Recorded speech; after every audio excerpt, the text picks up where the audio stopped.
You know, there is something extraordinary about the concept of the chosen one when we hear it. We often think of heroes in movies, divine figures, or those seemingly destined for greatness. But what if I told you that you, sitting here, watching this video, could be one of them? What if the universe has quietly whispered, "You are chosen, but you have not yet learned to hear it"? Let's pause here for a moment. Close your eyes and ask yourself this: what makes me feel different? What feels sacred about my existence, even if I cannot name it? We live in a world of chaos, don't we? It's loud, fast, and often disconnected from the deeper truths. But amid all this noise, certain souls rise not to conquer, but to heal, not to dominate, but to guide. These are the chosen ones. They don't carry swords or shields, they carry light, wisdom, and a deep sense of purpose. And there are 9 types of them who make the world better for spirituality. The first step to understanding these chosen ones is to recognize that they are not born into greatness. Instead, they awaken to it. They are ordinary people who, through trials, pain, or divine intervention, realize their purpose. And here's the kicker: this awakening is often messy. It's not like the movies where a glowing light surrounds them and suddenly everything makes sense. No, it begins with confusion, loss, or even despair. Why? Because the universe tests those it calls. But here's the beautiful part: the awakening comes when they start asking, "Why am I here? What am I meant to do?" It's in those questions that the seed of the chosen one begins to sprout. Click subscribe to this channel to get more profound spiritual lessons.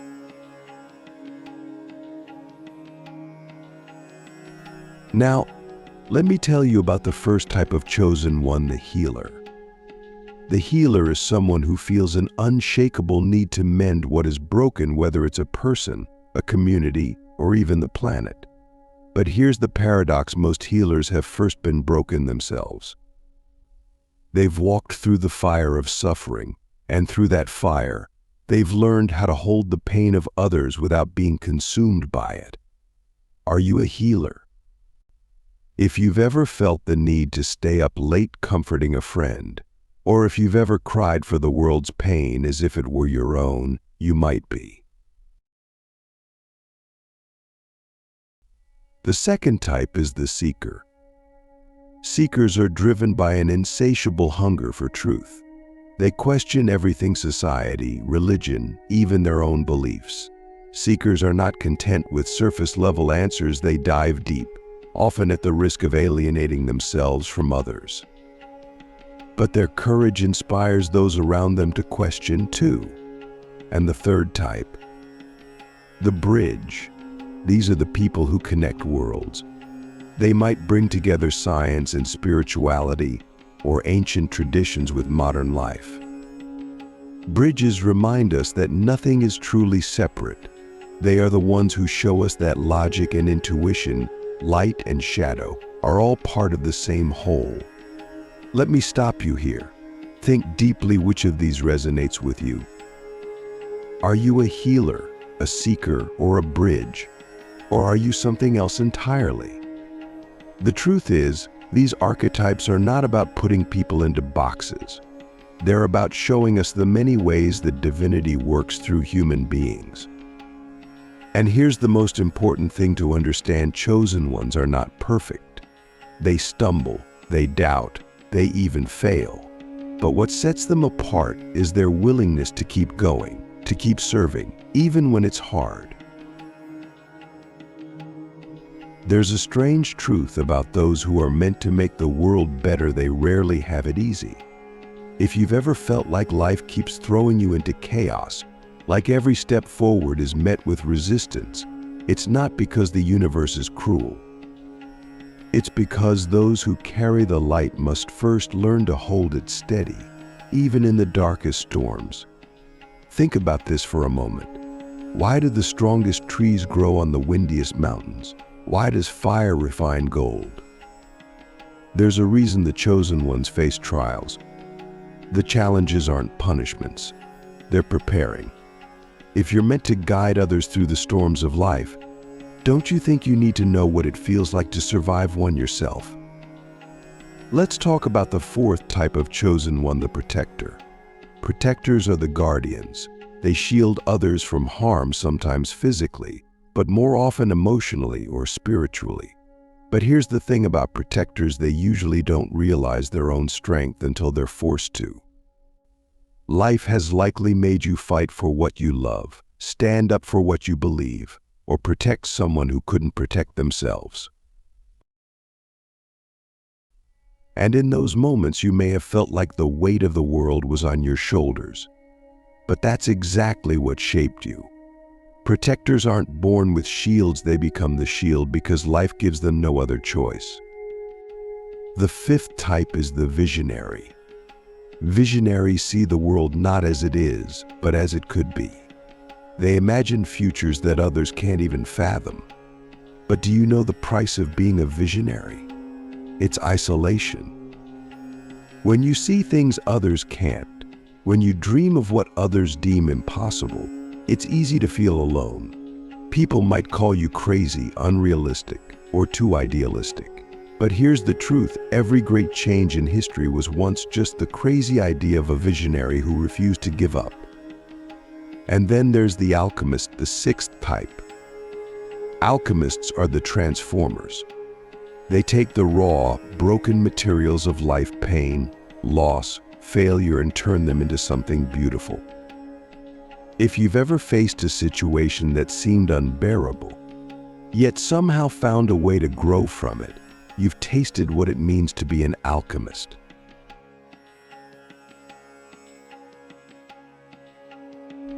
But transformation isn't easy. It requires you to face the parts of yourself you'd rather avoid. It forces you to ask hard questions about who you are and who you're becoming. Alchemists aren't afraid of the fire because they know the fire is what will purify them. Now, let's get real for a second. Why do you think some people crumble under challenges while others are strengthened by them? It's not about strength or intelligence. It's about perspective. Chosen ones don't see challenges as obstacles, they see them as opportunities to grow. They don't see pain as punishment, they see it as a teacher. But this doesn't mean they don't feel the weight of life. They do. The difference is they carry it anyway. Here's a question for you: what's the hardest thing you've ever been through? Think about it, not just the event, but how it shaped you. Did it break you or did it build you? Maybe it did both. That's the paradox of the chosen ones. They are both broken and whole at the same time. Their scars don't diminish their light, they amplify it. Let's go deeper.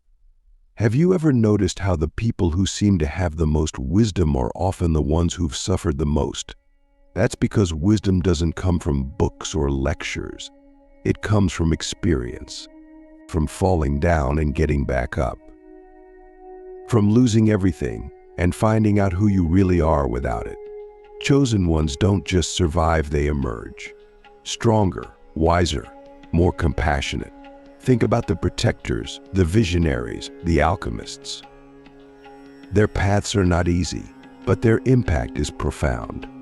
Protectors save lives, sometimes without even realizing it. Visionaries inspire revolutions, even if they never see their dreams fulfilled. Alchemists remind us that even the ugliest parts of life can be turned into gold if we have the courage to face them. Let me ask you this: what kind of chosen one are you becoming? What has life been teaching you? Are you learning to protect, to dream, to transform? Or are you still resisting the lessons, still fighting the fire instead of letting it refine you? The truth is, we all resist at first. We resist because it's hard, because it hurts. because it feels unfair. But resistance only prolongs the process. The moment we accept the trials, the moment we stop asking, "Why me?" and start asking, "What is this teaching me?" that's when the transformation begins. And here's the most beautiful thing about the chosen ones: they don't just transform themselves, they transform the world around them. Protectors create safe spaces where others can heal. Visionaries inspire people to dream bigger. Alchemists teach us that nothing is ever truly lost. That's the power of the chosen ones. They don't just carry the light, they spread it. So, I'll leave you with this thought: if your life feels like a series of endless challenges, maybe it's because you're being prepared for something greater. Maybe, just maybe, you're one of the chosen ones. Let's talk about responsibility. Being chosen doesn't mean being special in the way people often think of it. It's not about being above others, or feeling superior, or waiting for the world to recognize your greatness. It's about carrying a weight that others might not even see. And that weight is the responsibility to use your gifts not for yourself, but for the world. The seventh type of chosen one is the guide. Guides are the ones people naturally turn to in times of uncertainty. They don't necessarily have all the answers, but they seem to know how to point others in the right direction. Guides don't impose their will or try to control the choices of others. Instead, they empower people to find their own paths. Here's the challenge for guides, though it's not easy to lead when you're still figuring things out yourself. How do you teach others to navigate life when you're still stumbling through it? The truth is, guides often grow into their role by embracing their own imperfections. They lead not because they're flawless, but because they're willing to walk beside others, step by step, through the messiness of life. The eighth type is the creator. Creators don't just build or make things, they infuse their creations with meaning. Whether it's art, music, writing, or even the way they speak and live, creators remind us of something we often forget: that beauty and meaning matter. But the struggle for creators is that their work is deeply personal. Putting it out into the world can feel like exposing your soul. What if people don't understand it? What if they judge it? Creators must learn that the value of their gift isn't determined by the opinions of others. Their role is to create regardless of whether the world applauds or criticizes, because when they do, they touch hearts in ways words alone cannot. And finally, the ninth type, the Awakener. Awakeners are disruptors. They shake people out of their comfort zones and force them to see the world in new ways. This can be a lonely path because people don't like to be shaken. They resist change. They fight back. But Awakeners persist because they know that growth often comes from disruption. They challenge the status quo, not for the sake of rebellion, but to open doors to a higher truth. If you've ever felt compelled to speak up, even when your voice shakes, or to challenge a system you know is broken, you might carry the energy of an Awakener. Now that we've explored the 9 types, let's dig into what it means to truly live as one of them. The hardest part of being chosen isn't discovering who you are, it's staying true to it. The world will try to pull you away from your purpose. Distractions, fear, doubt, they'll all show up, louder than ever. You might even question whether you're making a difference at all. But here's the thing: chosen ones don't need constant validation. They don't need the world to recognize their efforts. They simply do the work because it needs to be done. Let's get practical. How do you use your gifts to make the world better? First, stop waiting for permission. Nobody is going to tap you on the shoulder and say, "It's time." You don't need a sign. You don't need to feel ready. Start where you are. with what you have. If you're a protector, look around and see who needs your strength. If you're a visionary, start sharing your ideas, even if they're not fully formed. If you're an alchemist, take one small step toward transforming something painful into something meaningful. The impact won't always be immediate, but it will ripple out in ways you can't imagine. Second, remember that being chosen doesn't mean doing it all alone. Every one of these 9 types is interconnected. Protectors need guides to show them the way. Guides need visionaries to inspire them.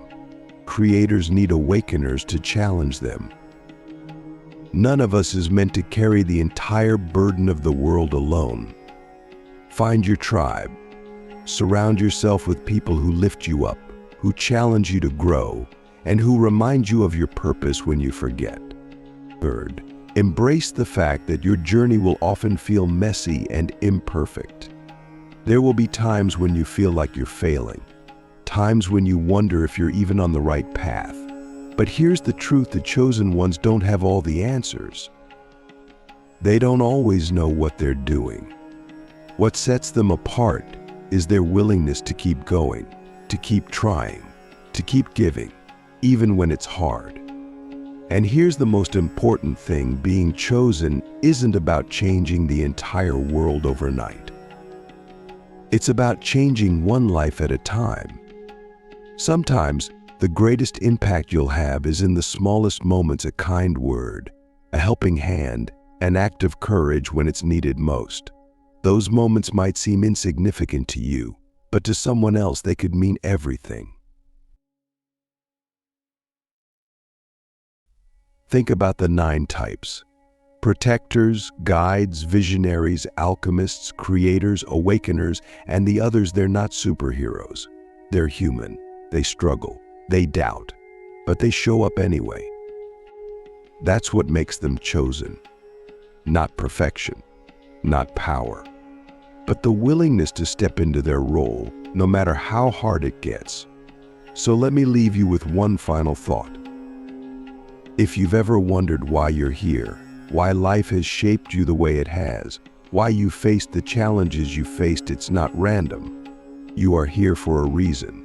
Maybe you're here to heal, to guide, to protect, to create, to awaken. Or maybe you're still discovering what your role is. But one thing is certain: the world needs you. Not a perfect version of you. Not a version of you that has it all figured out. Just you, as you are, willing to use your gifts, willing to answer the call, willing to make the world better in whatever way you can. You've already been chosen. The only question that remains is this: will you accept it?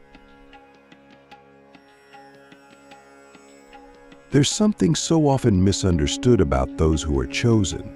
It's not about grand displays or loud proclamations. It's not about chasing recognition or applause. The real power of a chosen one lies in how they quietly influence the lives they touch, often without even realizing it. For most, the impact isn't something you'll ever fully see or measure, but it's there, it's real, and in many cases it's life-changing for someone else. Think about the protector who steps in during someone's darkest hour, offering safety when no one else would. Or the creator who puts their heart into something beautiful, unknowingly giving someone else the strength to keep going. Or the awakener who says something in passing, a single sentence that shakes someone to the core and shifts their entire perspective forever. This is why being chosen isn't about ego, it's about service. The kind of service that changes people in ways you'll never fully grasp. And this is where the responsibility deepens. Because the truth is, you may never know how much someone needed your words, your actions, or even your presence.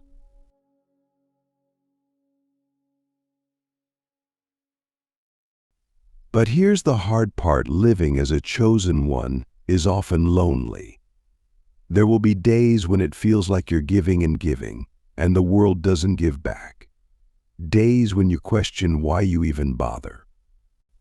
And that's where so many people falter. They lose sight of the bigger picture because the rewards aren't immediate or obvious. But the chosen ones, they keep going anyway.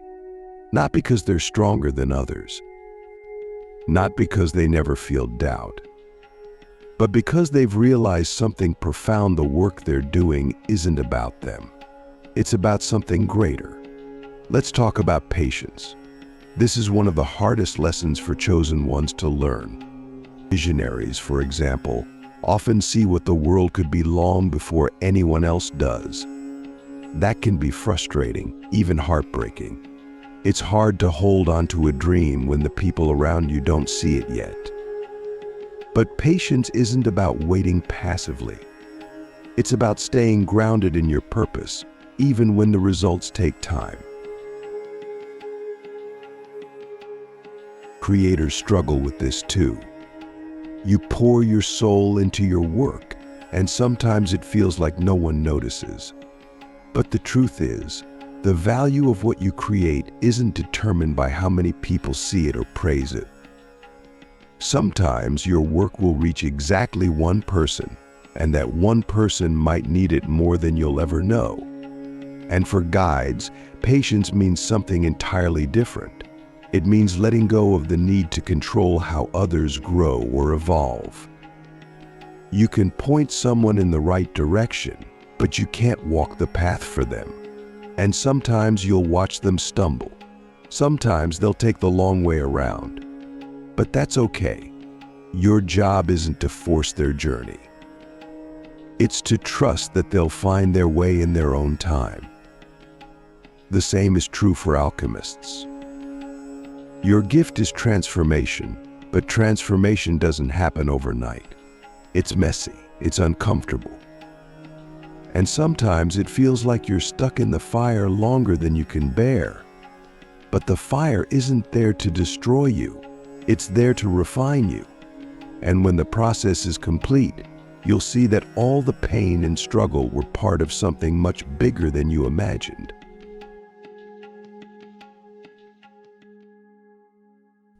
But let's not romanticize this path.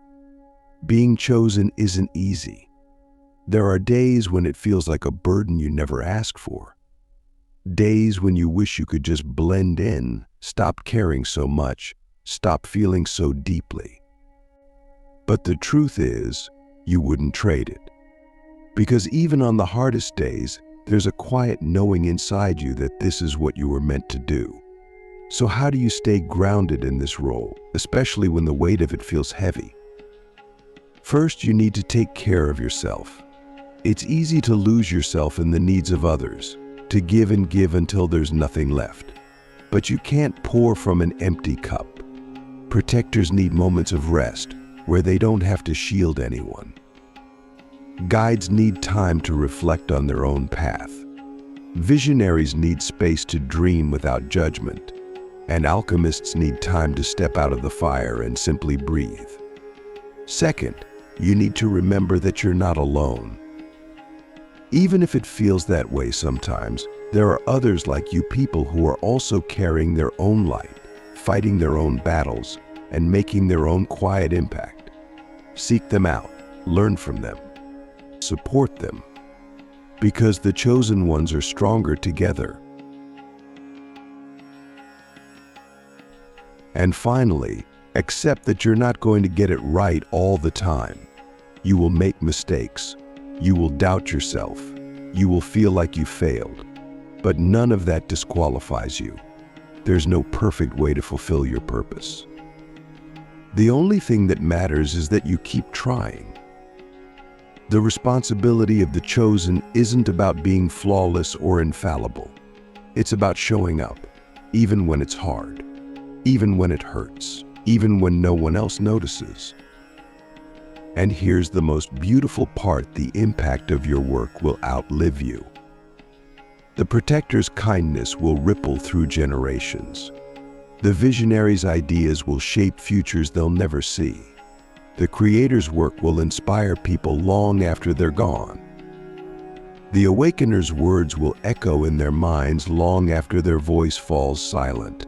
This is what it means to be chosen. to live for something greater than yourself, to give without expecting anything in return, to trust that the small things you do day by day, moment by moment, are part of a much bigger picture.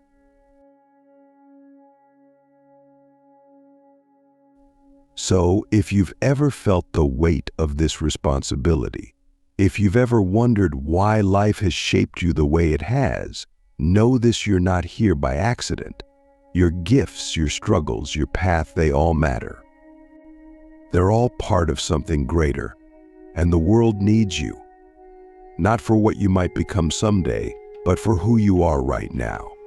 Flawed, imperfect, humans.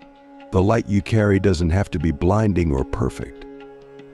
It just has to be yours. Keep going, keep giving, keep being exactly who you are. Because someone out there, maybe someone you'll never even meet, needs what only you can offer. And that's why you're here.